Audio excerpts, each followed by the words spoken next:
ఏంటక్క అర్జెంటుగా రమ్మని పిలిచావు? కొంచెం మా ఆయన్ని కొట్టాలి. ఏంటక్క నువ్వు మాట్లాడేది? అవునే, ఈ మధ్య ఊరికూరికే మా ఆయన నా మీద కోపాడుతున్నాడు. ఎక్కడ కొడతాడో అని భయం వేస్తుంది. అందుకే ఆయన కొట్టేలోపు మనమే కొట్టామనుకో ఇక ఆయన నా జోలికి రాడు. దానికి నేనెందుకు? నువ్వు ఒక్కదానివే కొట్టచ్చుగా. చిన్నోర్మి, నీకెన్నిసార్లు కోరేసేవలేదే? ఇంతవరకు ఆ గిన్నె కూడా ఇవ్వాలా? నేను అడిగానా?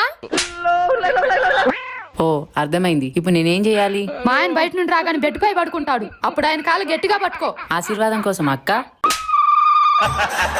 కాదే తెక్కలదానా, కదలకుండా ఉండడానికి. మరి జాడిచితంటే? బావే కదే. అయితే ఓకే. తర్వాత చేతులు పట్టుకో.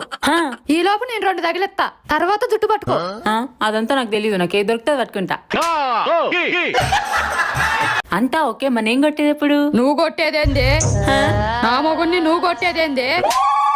ఎన్నాళ్ళ నుంచి ప్లాన్ చేస్తాను నా మొగుడిని కొట్టాలని.